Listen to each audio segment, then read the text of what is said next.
decodificar, compreender, interpretar, reter e aplicar. Aqui, bem-vindo ao canal Mental Impulse. Para apoiar o canal, não esqueça de inscrever-se, curtir, comentar e compartilhar. Demonstre sua gratidão às pessoas que colaboram para seu desenvolvimento. Aviso: este vídeo contém ativadores sonoros e visuais que auxiliam na compreensão, foco e mentalização das informações. Lei 42. Ataque o pastor e as ovelhas se dispersam. Julgamento. A origem dos problemas em geral pode estar num único indivíduo forte, o agitador, o subalterno arrogante, o envenenador da boa vontade. Se você der espaço para essas pessoas agirem, outros sucumbirão à sua inauência. Não espere os problemas que eles causam se multiplicarem, não tente negociar com eles, eles são irredimíveis. Neutralize a sua inauência isolando-os ou banindo-os. Ataque a origem dos problemas e as ovelhas se dispersarão. A lei observada e próximo do final do século VI a.C., a cidade-estado de Atenas derrubou a série de pequenos tiranos que durante décadas dominaram a sua política. No seu lugar, estabeleceu-se uma democracia que duraria mais de um século, uma democracia que foi a origem do seu poder e o seu orgulho.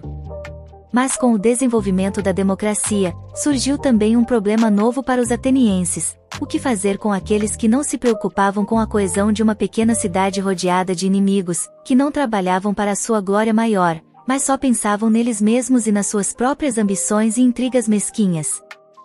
Os atenienses compreenderam que estas pessoas, se deixadas à vontade, semeariam a discórdia, dividiriam a cidade em facções, atiçariam ansiedades, e tudo isso poderia ser a ruína da sua democracia. A conquista do Peru. A luta agora se tornará mais intensa do que nunca em torno da liteira real de Atahualpa, rei do Império Inca. Ela crescia cada vez mais e, no final, mortos vários nobres que a defendiam, ela virou e o príncipe índio teria caído violentamente ao chão não fosse o empenho de Pizarro e alguns outros cavaleiros, que o ampararam nos braços. A borla imperial foi logo arrancada das suas têmporas por um soldado, e o infeliz monarca, fortemente seguro, foi levado para um prédio vizinho onde ficou sob cuidadosa guarda. Cessaram todas as tentativas de resistência. O destino do Inca Atahualpa não demorou a se espalhar, de cidade em cidade, por todo o país. O encanto que teria mantido unido o povo peruano se quebrara. Cada homem pensava apenas na própria segurança. Até a soldadesca Inca, acampada nos campos adjacentes, ouviu o alarme e, sabendo das marés fatais, foi vista fugindo em todas as direções diante de seus perseguidores, os quais, no calor da vitória, não demonstravam nem um pouco de misericórdia. Finalmente a noite, mais piedosa do que o homem, lançou o seu delicado manto sobre os fugitivos e as tropas dispersas de Pizarro reuniram-se mais uma vez ao som da trombeta na Praça Sangrenta de Cajamarca. Atahualpa era reverenciado como sendo mais do que humano. Ele não era apenas o chefe do Estado, mas o ponto para o qual todas as suas instituições convergiam como para um centro comum, a pedra angular do tecido político que ruirá sob o próprio peso se arretiram. Passou-se então a execução de Atahualpa. Sua morte não só deixou vago o trono, sem um sucessor garantido, como a forma como tudo aconteceu anunciava aos peruanos que uma mão mais forte do que a dos seus incas tinha se apoderado do cetro, e que a dinastia dos Filhos do Sol tinha acabado para sempre. A conquista do Peru, William H. Prescott, 1847. Punições violentas não combinavam mais com a nova ordem civilizada que os atenienses tinham criado. E os cidadãos encontraram outra maneira, mais satisfatória e menos brutal, de lidar com os egoístas crônicos. Todos os anos eles se reuniam na praça do mercado e escreviam num pedaço de lousa, um ostracon, o nome do indivíduo que desejavam ver banido da cidade por 10 anos. Se um determinado nome aparecesse em 6.000 votos, aquela pessoa era imediatamente exilada. Se ninguém recebesse 6.000 votos, a pessoa cujo nome aparecesse o maior número de vezes nas ostracas ficava 10 anos em ostracismo.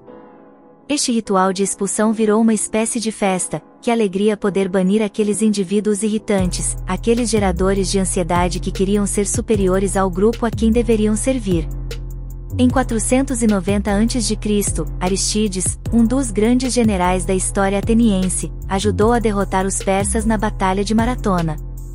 Enquanto isso, fora dos campos de batalha, a sua integridade como juiz lhe granjeou o apelido de o Justo. Mas, com o passar dos anos, os atenienses começaram a antipatizar com ele. Ele fazia muita ostentação dessa integridade e isso, eles achavam, disfarçava o seu sentimento de superioridade e desprezo pelas pessoas comuns. Sua onipresença na política de Atenas começou a irritar, os cidadãos se cansaram de ouvi-lo ser chamado de o Justo. Temiam que este fosse exatamente o tipo de homem, crítico, arrogante, que acabaria provocando fortes divisões entre eles. Em 482 a.C., apesar da inestimável perícia de Aristides na constante guerra com os persas, eles recolheram Asostraca e o baniram. Depois do ostracismo de Aristides, o grande general Temístocles surgiu como principal líder da cidade. Mas as suas muitas honras e vitórias lhe subiram à cabeça, ele também se tornou arrogante e autoritário, sempre lembrando aos atenienses os seus triunfos nos campos de batalha, os templos que tinha construído, os perigos de que os havia livrado. Ele parecia estar dizendo que, sem ele, a cidade estaria arruinada. E assim, em 472 a.C., o nome de Temístocles foi gravado nas Ostraca e a cidade se livrou da sua venenosa presença. A maior figura política do século V em Atenas foi sem dúvida Péricles. Embora várias vezes ameaçado de ostracismo, ele fugia a este destino mantendo vínculos estreitos com o povo. Talvez ele tenha aprendido uma lição quando criança com o seu tutor favorito, o incomparável Deimon, que sobressaía entre todos os outros atenienses por sua inteligência, habilidades musicais e retóricas. Foi Deimon que treinou Péricles na arte de governar. Mas ele, também, sofreu ostracismo, pois seu ar superior e seus modos ofensivos com os plebeus despertaram muitos ressentimentos. Lá pelo fim do século, vivia em Atenas um homem chamado Hipérbolo. A maioria dos escritores da época o descreve como o cidadão mais inútil da cidade. Não ligava para o que os outros pensassem dele, e caluniava aqueles de quem não gostasse. Havia gente que se divertia com isso, mas o número dos que se irritavam era bem maior. Em 417 a.C., Hipérbolo viu uma oportunidade de deixar as pessoas com raiva dos dois principais políticos da época, Alcibíades e Nícias. Ele esperava que um dos dois fosse colocado em ostracismo, e assim ele poderia ocupar o seu lugar. Sua campanha parecia ter chances de sucesso, os atenienses não gostavam do estilo exibido e despreocupado de Alcibíades, e desconfiavam da riqueza e do ar indiferente de Nícias. Parecia certo que um ou outro ia cair em ostracismo.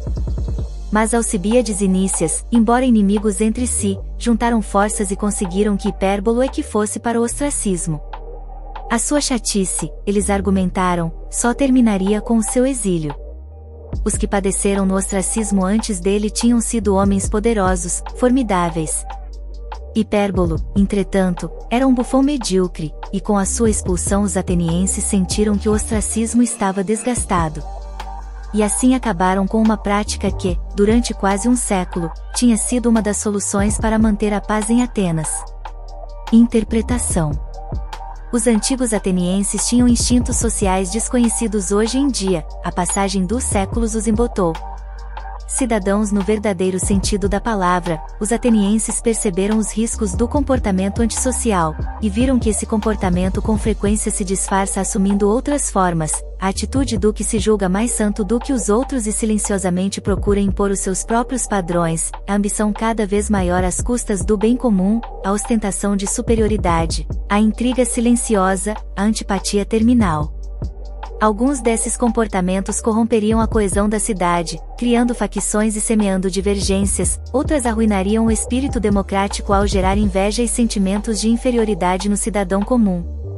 Os atenienses não tentavam reeducar quem agia dessa forma, ou reintegrá-lo de alguma forma ao grupo, nem impunham punições violentas que só criariam mais problemas. A solução era rápida e eficaz, livravam-se deles. Em qualquer grupo, a origem dos problemas é uma só, aquele sujeito infeliz, cronicamente insatisfeito, que sempre criará desavenças e contagiará o grupo com o seu mau humor. Antes mesmo que você perceba, a insatisfação já está disseminada. Haja antes que seja impossível resolver caso por caso, ou saber como tudo começou. Primeiro, reconheça os causadores de problemas por sua presença autoritária, ou por sua natureza lamurienta.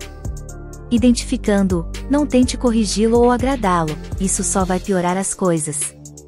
Não o ataque, direta ou indiretamente, pois são venenosos e trabalharão em segredo para destruí-lo. Faça como os atenienses, exile-os antes que seja tarde demais. Separe-os do grupo antes que se tornem o olho do furacão. Não lhes dê tempo para gerar ansiedades e semear descontentamentos, não lhes dê espaço para agir. Que sofra um só, para que o resto possa viver em paz. Os lobos e as ovelhas. Certa vez os lobos enviaram uma embaixada às ovelhas, desejando que dali para frente houvesse paz entre eles. Porque, eles disseram, devemos passar a vida toda nesta luta mortal. A culpa é daqueles cães malvados, estão sempre latindo para nós e nos provocando. Mande-os embora, e não haverá mais obstáculos para nossa eterna paz e amizade. As tolas ovelhas escutaram, despediram os cães e o rebanho, assim privado de seus melhores protetores, se tornou uma presa fácil para os seus traiçoeiros inimigos. Fábulas, Esopo, século VI a.C. Quando a árvore cai, os macacos se espalham.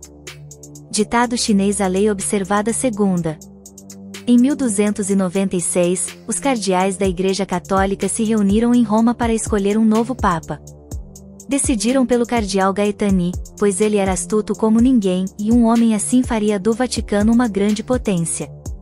Adotando o nome de Bonifácio VIII, Gaetani logo se mostrou merecedor do seu alto conceito entre os cardeais, ele armava cuidadosamente seus movimentos com antecedência e nada o impedia de conseguir o que desejava. Uma vez no poder, Bonifácio rapidamente esmagou seus rivais e unificou os estados papais. As potências europeias começaram a temê-lo, e a enviar delegados para negociar com ele. O rei alemão Albrecht da Áustria até lhe cedeu algumas terras. Estava tudo seguindo conforme o plano do Papa. Uma das peças, entretanto, não se encaixava, e era a Toscana, a parte mais rica da Itália.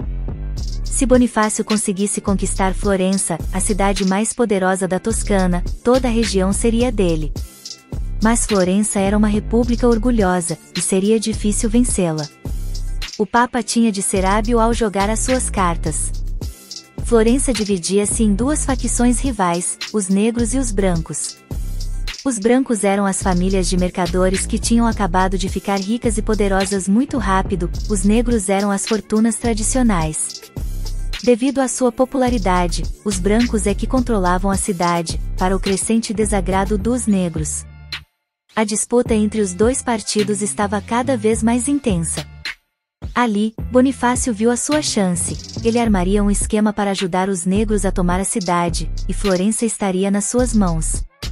E, ao estudar a situação, ele começou a prestar atenção num homem, Dante Alighieri, o famoso escritor, poeta e ardente defensor dos brancos. Dante sempre se interessara pela República e com frequência repreendia seus concidadãos por sua falta de coragem. Ele era também o orador mais eloquente da cidade. Em 1300, enquanto Bonifácio tramava conquistar a Toscana, os concidadãos de Dante o escolheram para o cargo mais alto para o qual um homem poderia ser eleito em Florença, tornando-o um dos 6 priores da cidade. Durante os 6 meses em que ocupou o cargo, ele se manteve firme contra os negros e contra todas as tentativas do Papa de semear a desordem. Em 1301, entretanto, Bonifácio tinha outro plano, convocou Carlos de Valois, o poderoso irmão do rei da França, para ajudar a colocar ordem na Toscana. Enquanto Carlos atravessava o norte da Itália, e Florença tremia de ansiedade e medo, Dante surgiu rapidamente como o homem que poderia unir o povo, discutindo com veemência contra a conciliação e tentando desesperadamente armar os cidadãos e organizar a resistência contra o Papa e o seu príncipe fantoche francês. Seja como fosse, Bonifácio tinha de neutralizar Dante. E assim, mesmo que por um lado ele ameaçasse Florença com Carlos de Valois, por outro erguia o ramo de oliveira, a possibilidade de negociações, esperando que Dante mordesse a isca. E, de fato, os florentinos decidiram enviar uma delegação a Roma para tentar negociar a paz. Para chefiar a missão, como era de se esperar, escolheram Dante. A vida de Temístocles. Os concidadãos de Temístocles chegaram a um ponto em que a inveja que sentiam os fazia dar ouvidos a qualquer calúnia a seu respeito, e por isso, ele foi forçado a lembrar à Assembleia tantas vezes as suas conquistas que ninguém mais conseguia suportar. Certa ocasião, ele disse aos que se queixavam dele: "Por que se cansam de receber benefícios com tanta frequência dos mesmos homens?" Além disso, ele ofendeu o povo ao construir o templo de Ártemis, pois não só reproduziu a deusa Ártemis Aristoboule, ou Ártemis a mais sábia do conselho, sugerindo que ele é quem melhor aconselhava atenienses e gregos, como escolheu para ele um local perto da sua própria casa em Melite. Finalmente, os atenienses o baniram da cidade. Usaram o ostracismo para humilhar a sua grande reputação e a sua autoridade, como estavam habituados a fazer com aqueles cujo poder achassem opressivo, ou que tivessem atingido uma importância considerada imprópria ao conceito de igualdade de uma democracia. A vida de Temístocles, Plutarco, c. 46-120 d.C. Houve quem avisasse ao poeta de que aquilo era uma armadilha do astucioso Papa para afastá-lo dali, mas Dante foi assim mesmo para Roma, chegando lá quando o exército francês parou diante dos portões de Florença. Ele tinha certeza de que a sua eloquência e a sua razão venceriam o Papa e salvariam a cidade. Mas quando o Papa recebeu o poeta e os delegados florentinos, na mesma hora os intimidou, como já tinha feito com tantos outros. "De joelhos diante de mim", ele berrou no primeiro encontro. "Submetam-se a mim. Eu lhes digo que, verdadeiramente, meu coração não deseja outra coisa senão promover a paz entre vós." Sucumbindo à sua poderosa presença, os florentinos ouviram o Papa prometer olhar pelos interesses deles. Em seguida ele os aconselhou a voltar para casa, deixando um dos seus membros para continuar as conversações. Bonifácio sinalizou que esse homem tinha de ser Dante. Ele falou com a maior polidez, mas, em essência, era uma ordem. E assim Dante ficou em Roma. E enquanto ele e o Papa continuaram o diálogo, Florença se dividiu. Sem ninguém para unir os brancos, e Carlos de Valois subornando e semeando divergências com o dinheiro do Papa, os brancos se desintegraram, alguns defendendo as negociações, outros passando para o outro lado. Diante de um inimigo agora dividido e inseguro, os negros facilmente os destruíram em poucas semanas, vingando-se violentamente. Tão logo os negros se viram firmes no poder, o Papa dispensou Dante de Roma. Os negros mandaram que Dante voltasse para casa para enfrentar as acusações e ser julgado. Como o poeta se recusou, os negros o condenaram à fogueira se voltasse a pôr os pés em Florença. E assim Dante começou uma vida miserável no exílio, vagando pela Itália, desacreditado na cidade que ele amava, e nunca mais voltou a Florença, mesmo depois de morto. Interpretação. Bonifácio sabia que se tivesse um pretexto para atrair Dante para fora de Florença, a cidade ruiria. Ele usou um dos truques mais antigos, ameaçar com uma das mãos e acenar, ao mesmo tempo, com um ramo de oliveira na outra, e Dante caiu. Uma vez o poeta em Roma, o Papa o segurou ali o tempo necessário. Bonifácio conhecia uma das principais regras do jogo do poder: uma pessoa resoluta, de alma rebelde, pode transformar um bando de ovelhas num covil de leões. Portanto, ele isolou o causador de problemas. Sem a espinha dorsal da cidade para mantê-las unidas, as ovelhas rapidamente se dispersaram. Aprenda a lição: não perca tempo chicoteando em todas as direções o que parece ser um inimigo de muitas cabeças. Descubra quem importa, a pessoa com força de vontade, ou esperteza, ou, o que é mais importante, com carisma. Por mais que isso lhe custe, tire este indivíduo dali, pois uma vez ausente os seus poderes perdem o efeito. O seu isolamento pode ser físico, exilando ou mantendo-o longe da corte, político, estreitando a sua base de apoio, ou psicológico, alienando-o do grupo por meio de calúnias e insinuações. O câncer começa com uma única célula, extirpe-a antes que se torne incurável. As chaves do poder. No passado, uma nação inteira era governada por um rei e um punhado de ministros. Só a elite tinha algum poder. Com o passar dos séculos, o poder foi se tornando cada vez mais difuso e democratizado. Isto gerou, entretanto, uma ideia muito comum de que os grupos não possuem mais centros de poder, que o poder está espalhado e distribuído entre muitas pessoas. Mas na verdade, o poder mudou em número mas não em essência. Pode haver menos tiranos poderosos exercendo o poder de vida e morte sobre milhões, mas restam milhares de pequenos tiranos governando reinos menores, e impondo a sua vontade indiretamente com jogos de poder, carisma e outras coisas mais. Em todos os grupos, o poder se concentra nas mãos de uma ou duas pessoas, pois nesta área a natureza humana não muda, as pessoas se congregam em torno de uma única personalidade forte, como os planetas giram em torno do Sol. Viver na ilusão de que este tipo de poder centralizado não existe mais é cometer intermináveis enganos, desperdiçar tempo e energia, e não alcançar jamais a meta. Gente poderosa não joga o seu tempo fora. Externamente podem colaborar com o jogo, fingindo que o poder é dividido entre muitos, mas, por dentro, ficam de olho nos inevitáveis poucos do grupo que dão as cartas. São esses que eles tentam influenciar. Quando surgem problemas, eles buscam a causa subjacente, a única personalidade forte que começou a agitação e cujo isolamento ou exílio acalmará as águas novamente. Na sua prática de terapia familiar, Milton H. Erickson descobriu que se a dinâmica familiar estava perturbada e disfuncional, é porque havia inevitavelmente um agitador, o gerador de problemas. Nas suas sessões ele isolava simbolicamente esta maçã podre fazendo-a sentar-se mais afastada, nem que fosse alguns centímetros. Aos poucos os outros membros da família passavam a ver a pessoa fisicamente separada como a origem das suas dificuldades. Uma vez reconhecido o agitador, apontá-lo para os outros será bastante útil. Compreender quem controla a dinâmica do grupo é importantíssimo. Lembre-se, os agitadores prosperam escondendo-se no grupo, disfarçando suas ações entre as reações dos outros. Torne as suas ações visíveis e eles perdem o seu poder de perturbar. Um elemento-chave nos jogos estratégicos é isolar o poder do inimigo. No xadrez você tenta encurralar o rei. No jogo chinês de Go você tenta isolar as forças inimigas em pequenos bolsões, deixando-os imóveis e ineficazes. Quase sempre é melhor isolar os seus inimigos do que destruí-los, você parecerá menos brutal. O resultado, no entanto, é o mesmo, pois no jogo do poder o isolamento significa morte. A forma de isolamento mais eficaz é quando você separa as suas vítimas da sua base de poder. Quando Mao Tse-tung queria eliminar um inimigo da elite governante, não o enfrentava logo, trabalhava silenciosa e furtivamente para deixá-lo isolado, para dividir os seus aliados e afastá-los dele, reduzindo o apoio que lhe davam. Não demorava muito para o sujeito desaparecer. Presença e aparência são peças importantíssimas no jogo do poder. Para seduzir, particularmente nos estágios iniciais, você precisa estar sempre presente, ou parecer que está.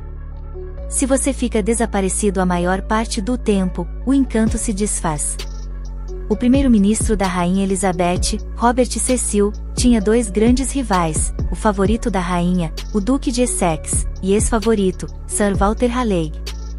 Ele deu um jeito de enviar os dois numa missão contra a Espanha, com eles longe da corte. Cecil conseguiu envolver a rainha com seus tentáculos, garantindo a sua posição como principal conselheiro e enfraquecendo a afeição dela por Raleigh e pelo duque. Aqui aprendemos duas coisas. Primeiro, ausentar-se da corte é perigoso, e não se deve abandonar a cena em época de tumulto, pois essa ausência pode tanto simbolizar quanto induzir uma perda de poder, mas, em segundo lugar, atrair seus inimigos para longe da corte em momentos críticos é uma ótima manobra. O isolamento tem outros usos estratégicos. Ao tentar seduzir as pessoas, quase sempre é mais sensato isolá-las dos seus habituais contextos sociais. Uma vez isoladas, elas ficam vulneráveis a você, e a sua presença se amplia. Da mesma forma, os trapaceiros procuram um jeito de isolar suas vítimas do seu meio social normal, conduzindo-as para novos ambientes onde não ficam mais tão à vontade. Ali elas se sentem fracas, e são mais facilmente enganadas. O isolamento, portanto, pode ser uma ótima maneira de deixar as pessoas enfeitiçadas por você, para seduzi-las ou passar-lhes o conto do vigário. Você encontrará com frequência gente poderosa que se alienou do grupo. Talvez o poder lhes tenha subido à cabeça, e se considerem superiores, talvez tenham perdido o jeito de se comunicar com as pessoas comuns. Lembre-se, isto as torna vulneráveis. Embora poderosos, esses tipos podem ser úteis. O monge Rasputin conquistou seu poder sobre o czar Nicolau e a czarina Alexandra, da Rússia, aproveitando-se do tremendo isolamento em que os dois se encontravam com relação ao resto do povo. Alexandra, em particular, era uma estrangeira, e bastante alienada dos russos comuns. Rasputin usou as suas origens camponesas para se insinuar e cair nas suas graças, pois ela desejava demais comunicar-se com seus súditos. Uma vez no círculo íntimo da corte, Rasputin se fez indispensável e conquistou enorme poder. Partindo direto para o centro, ele mirou a única figura na Rússia que tinha poder, a czarina dominava o marido, e descobriu que não precisava isolá-la porque o trabalho já estava feito. A estratégia de Rasputin pode lhe dar um grande poder. Procure sempre pessoas em altos cargos, mas que se encontrem isoladas no tabuleiro. Elas cairão como frutas maduras no seu colo, facilmente seduzidas e capazes de lançar você mesmo ao poder. Finalmente, ataca-se o pastor porque isso desanima totalmente as ovelhas. Quando Fernando Cortés e Francisco Pizarro lideraram seus pequenos exércitos contra os impérios Azteca e Inca, eles não cometeram o erro de lutar em várias frentes, nem se intimidaram com os números das tropas contra eles. Eles capturaram os reis, Montezuma e Atahualpa. Vastos impérios caíram em suas mãos. Desaparecido o líder, desaparece o centro de gravidade. Não há nada em torno do qual girar e tudo se desmorona. Mire os líderes, derrube-os e procure as infinitas oportunidades na confusão que se seguirá. Imagem: um rebanho de ovelhas gordas. Não desperdice o seu precioso tempo tentando roubar uma ou duas ovelhas. Não arrisque a vida atacando os cães que guardam o rebanho. Mire no pastor. Atraia-o para longe e os cães o seguirão. Derrube-o e o rebanho se espalhará, você poderá recolher as ovelhas uma por uma. Autoridade: se esticar um arco, estique-o mais forte. Se usar uma flecha, use a mais longa. Para atirar num cavaleiro, atire primeiro no seu cavalo. Para pegar um grupo de bandidos, capture primeiro o líder. Assim como um país tem as suas fronteiras, a matança de homens tem o seu limite. Se for possível impedir o ataque de um inimigo com um golpe na cabeça, por que matar e ferir mais gente do que o necessário? Tu Fu, poeta chinês da dinastia Tang, século VIII. O inverso. O mal que fizer a um homem deve ser de tal forma a não temer a sua vingança, escreve Maquiavel. Se você agir isolando o inimigo, garanta que ele não tenha como lhe pagar na mesma moeda. Em outras palavras, se você aplicar esta lei, que seja de uma posição superior, para não ter nada a temer com o ressentimento dele. Andrew Johnson, sucessor de Abraham Lincoln na presidência dos Estados Unidos, via em Ulysses S. Grant um membro perturbador do seu governo. Então ele isolou Grant, num prelúdio para forçá-lo a se retirar. Isto só fez irritar o grande general, que reagiu formando uma base de apoio no Partido Republicano e trabalhando para ser o próximo presidente. Teria sido muito mais sensato manter um homem como Grant no rebanho, onde seria menos nocivo, do que despertar o seu sentimento de vingança. E assim você verá frequentemente que é melhor manter as pessoas do seu lado, onde poderá observá-las, do que arriscar-se a criar um inimigo irado. Mantendo-as por perto, você pode ir secretamente reduzindo a sua base de sustentação de tal forma que, na hora de soltá-las, elas caiam feio no chão sem nem saber o porquê. Essa é apenas uma lei, das 48 leis do poder. Para ver as outras 47, acesse nossa playlist, As 48 Leis do Poder, Robert Greene, para sua evolução mental. Para apoiar o canal não esqueça de inscrever-se, curtir, comentar e compartilhar. Demonstre sua gratidão às pessoas que colaboram para seu desenvolvimento.